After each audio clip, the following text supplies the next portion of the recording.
Okay. Hey, Amanda, how's it going? It's going great, Charlene. How are you?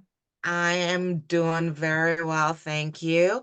I actually am really excited to talk to you today about the interest rate. So I'm going to go ahead and introduce myself, and then I'll throw it to you, and you can introduce yourself. Perfect. Okay, my name is Charlene Williams. I am a real estate broker. Been with Real Estate Homeward for about 4 years now, and I'm excited to talk today to Amanda Pivar, who is a mortgage broker. Amanda, go ahead and introduce yourself. Yeah, so my name is Amanda Pivar. I'm a mortgage agent with Mortgage Connection. I have been an agent for 9 years, but in the industry just shy of 12. So we're here for all of your real estate and mortgage needs and answer your questions. Excellent. Thank you, Amanda. So let's just like dive right in there because I am excited that the Bank of Canada held their rate yesterday. So until March 6th, we are somewhat in the clear in terms of rate hold. What does that mean to people, the general public?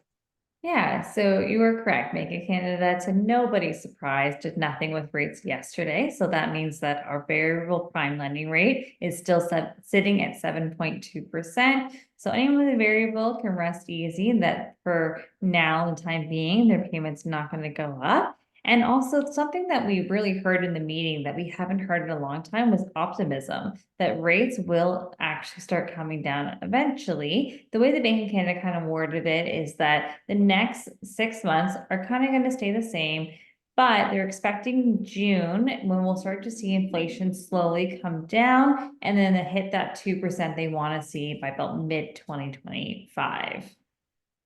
Okay, so 6 months to hold our breath so that we see eventually a change coming to the marketplace. Absolutely. So some economists are saying that we'll see changes early as March. I personally think it's probably going to be around that June period. June would get the Bank of Canada 5 months more of data to see how inflation, how's employment numbers, and look at all the underlying factors to see if they're safe to lower the rates. The last thing they want to do is lower rates and create the same mess that we're in right now and have to backtrack. Right, right. So this is good news. I was actually hoping for something like April, but I'll take June just so long as we see some movement in the downward spiral. That would work Absolutely. for us. And I Yeah. could be wrong. I mean, let's hope I am and let's hope it's sooner. But economists are really mixed on this. Some are saying sooner, some are saying June. So it will be a wait and see, but at least everybody agrees on one thing that they will indeed bring them down.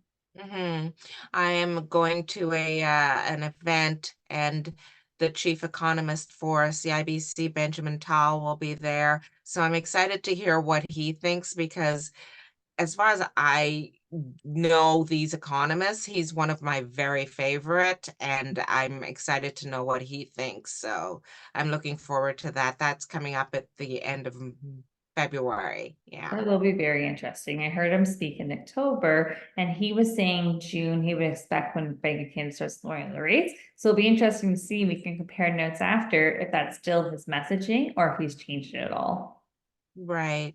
Yeah, that sounds really good. So, in terms of your clients, what are you looking at? Like, are you busy? Are you seeing a lot of purchases or just refinances or Yeah. what's happening? I'm seeing a lot of purchases, and it's not exactly new business. It's pre-approvals that were done last year that all of a sudden people realize prices are going to go up. The guesstimate is if rates go down at least 1%, we'll see about a 9% price increase. So I'm seeing a lot of buyers who've been sitting on that sideline starting to make some moves and get into the market. hmm Yeah, I am as well. I'm seeing a lot of movement out there. I was recently in an offer situation for a not so new home, definitely a resale that needs work. And we were the first offer in, but two other offers came in after us. So there was a total of three offers on this one property. And even before that, for my clients, like the day before, we were wanting to put in an offer on a property that had been on the market for 1 day, and it Oh, already had an offer. When I went to take them to see it, it had an offer, but that fell through. And on my way to take them to see it, they had another offer that they were dealing with. So there are pockets of the city, the GTA, where there are still quite a few multiple offers. oh, I definitely agree with you on that. And I think the biggest thing is a lot of people have been sitting on the sideline, realize now's the time to get serious before they get priced out in a few months from now. And we just don't have inventory to support it. And I think until there's more inventory that usually comes with the spring market, we're going to start to see a lot of bidding wars and prices slowly creep up before we even know it.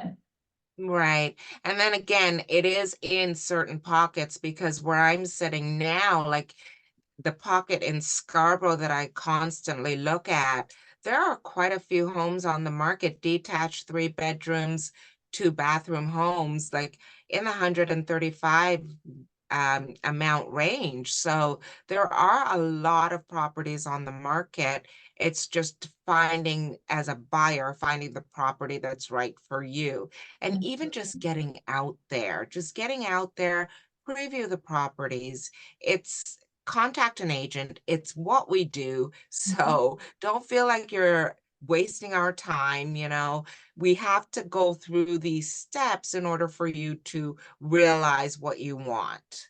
Absolutely. It's a learning curve, and that's what everyone is here for. And just a second and build on that is not only keep your real estate agent involved, keep your mortgage broker involved. The only time I ever see financing become an issue is if I don't know about a property or I don't know about certain things prior to making an offer. So when things are brought to my attention and properties are spoken about between myself and the real estate agent ahead of time, that's when we can avoid mistakes because it's an open line of communication.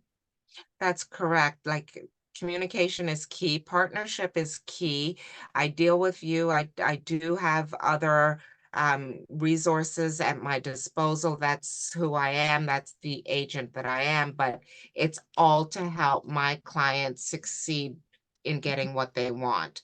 And I know you're the same way. Like the more we are able to communicate with each other on a file or on a project or a transaction with clients, however you want to look at it, that will in the end help you, the general public, understand what's happening, go through the steps, get what you want, Yep. which is hugely important.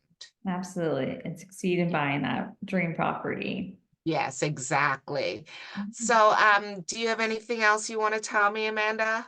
We've talked about the rates, which is most important. Just want to make one side note about the fixed rates that nobody's talking about our fixed rates, and I think that is such a mistake. So if a lot of people don't realize that our fixed rates are actually done based off of the bond yields, not the Bank of Canada. Since October, we've seen quite the drop in our bond rates, which is excellent for our fixed rates because it means they've come down as well.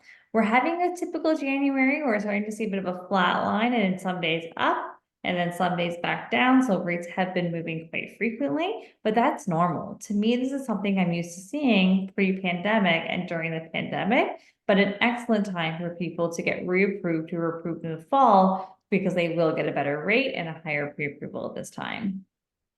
That's good news, and thank you for letting me know that. I wasn't even going to ask you about fixed rates because typically it's not on my radar. Yeah. But yeah, that's very interesting information, and a lot of people don't know that. So we need to keep that information in our forefront for sure.